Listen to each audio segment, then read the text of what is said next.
السلام عليكم ورحمة الله وبركاته. أهلا وسهلا بحضراتكم جميعا في رحاب اتحاد الفلاسفة العرب وعلى قناة اتحاد الفلاسفة العرب على اليوتيوب. معكم محمد عرفات حجازي من جمهورية مصر العربية، مؤسس ورئيس اتحاد الفلاسفة العرب. بداية وبعيدا عن الجدل العقيم الذي قد يطرحه البعض بخصوص وجود فلسفة عربية أو جدوى الفلسفة بصفة عامة أو وجود فلاسفة عرب وما إلى ذلك، تساءل أهل الاختصاص والمهتمون عن مقر وجود الاتحاد في أي دولة في أي مدينة.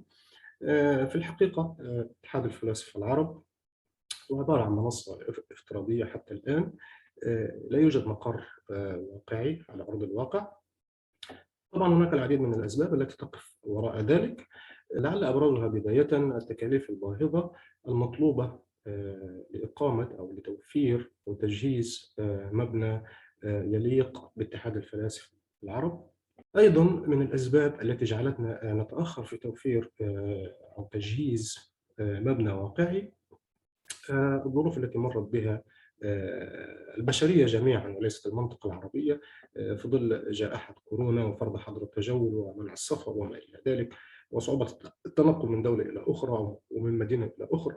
كلها أسباب حقيقة لم تساعد في إقامة أو توفير مبنى واقعي، ذلك في ظل انعدام موارد الدخل للاتحاد الذي يقوم حتى الآن بمجهود ذاتي من مؤسسه. ولكن هذه الأسباب لن تكون مانعا أو عائقا في توفير وتجهيز وإقامة مبنى واقعي في الفترة المقبلة بإذن الله. على سؤال آخر يطرحه البعض وهو اتحاد الفلاسفة العرب معناها بيتطلب انضمام عربي، انضمام أساتذة، انضمام مفكرين عرب وما إلى ذلك. بطبيعة الحال هذا طبعا شيء موجود لدى الاتحاد، لدينا أساتذة مصر من العديد من الدول العربية انضموا في لجان الاتحاد، سواء في اللجان العلمية اللجنة العلمية أو في العديد من اللجان الأخرى كاللجنة التنظيمية واللجنة الإعلامية. أخرى ربما يطرحها البعض عن إمكانية الانخراط أو الحصول على عضوية. بطبيعة الحال بإمكان أي دارس للفلسفة أو أي مختص في الفلسفة، سواء كان في الجامعة أو في باحث في مرحلة الماجستير أو في الدكتوراه أو أستاذ في الجامعة أو أحد الشخصيات المتحصلة على درجة الماجستير أو درجة الدكتوراه ولم يتحصل مثلا على فرصة عمل في الجامعة، كلها بطبيعة الحال أو كل هؤلاء بطبيعة الحال يمكنهم الانخراط في الاتحاد ومشاركة الاتحاد نشاطاته وفعالياته. كذلك ذوي الاختصاصات الأخرى من العلوم التي تتقاطع مع الفلسفة بدون تعديل طبعا يمكنهم الانخراط في الاتحاد والاستفادة من المميزات التي يمكن أن يطرحها الاتحاد سواء في الفترة الحالية أو في الفترة المستقبلية بإذن الله تعالى. طبعا هناك نقطة أخرى يجب التنويه إليها. الاتحاد باعتباره منصة افتراضية له صفحة على الفيسبوك بعنوان اتحاد الفلاسفة العرب. للاتحاد أيضا مجموعة أو جروب زي ما بنقول بالمصري، جروب على الفيسبوك بنفس العنوان اتحاد الفلاسفة العرب. كذلك للاتحاد قناة على تليجرام. أيضا لنا مدونة على بلوجر ننشر عليها منذ عدة سنوات. الطريف في الموضوع أن المدونة برغم محدودية المقالات المنشورة عليها إلا أنها حققت انتشارا عالميا في أوروبا، في أمريكا، في كندا، أكثر مما حققته على المستوى العربي. أترك لحضراتكم في صندوق الوصف رابط صفحة الاتحاد على الفيسبوك ورابط المجموعة ورابط قناة الاتحاد على التليجرام، أيضا رابط مدونة الاتحاد لمن يرغب الاطلاع على المقالات المنشورة على المدونة. السؤال الآخر الذي قد يطرحه البعض أو قد يطرحه كثيرون وبخصوص الأنشطة التي يقدمها الاتحاد أو الأنشطة التي سيقدمها الاتحاد في الفترة المقبلة باعتباره اتحادا للفلاسفة العرب تخص الفلسفة والدراسات الفلسفية وما إلى ذلك. حقيقة جدول أعمال الاتحاد ممتلئ عن آخره. أجندة الاتحاد تعج بالبرامج. طبعا ستكون لنا لقاءات فكرية مع العديد من المفكرين وأساتذة الفلسفة على المستوى العربي.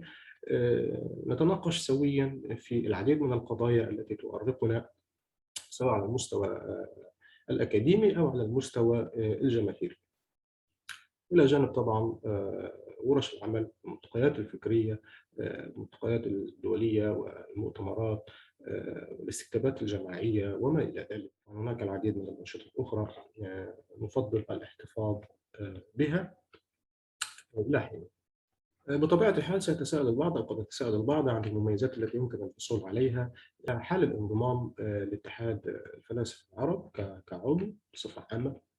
الكثير من المزايا، ولكننا سنقتصر هنا على سرد عدة نقاط فقط، ونحتفظ بباقي المميزات من الحديث عن برامج الاتحاد.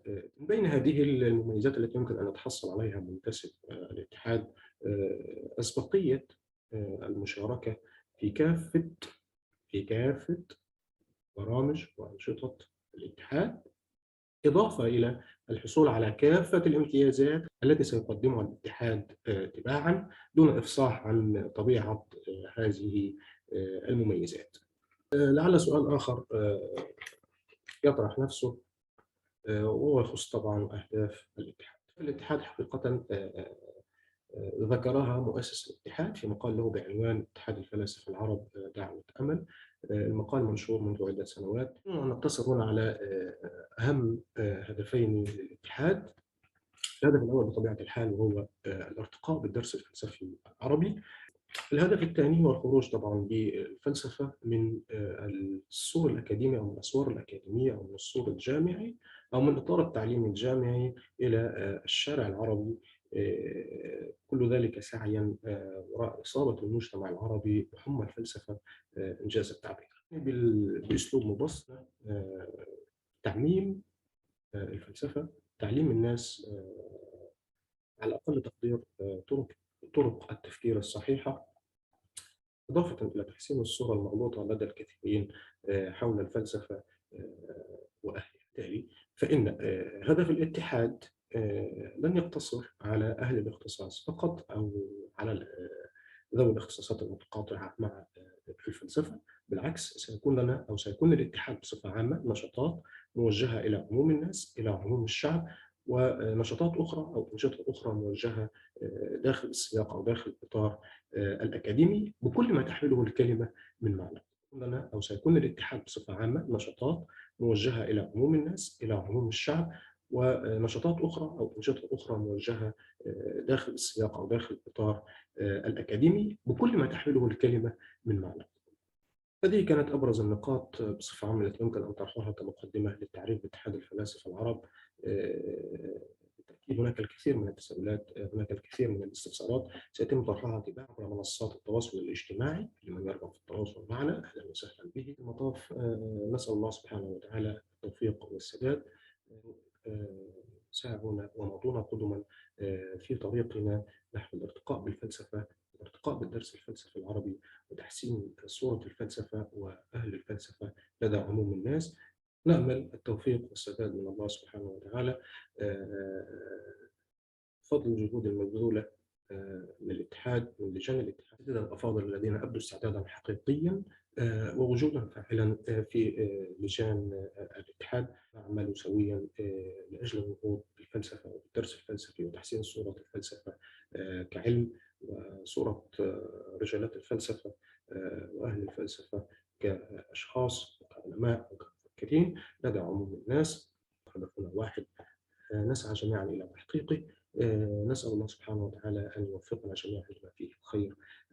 ودمتم بخير، والسلام عليكم ورحمة الله وبركاته.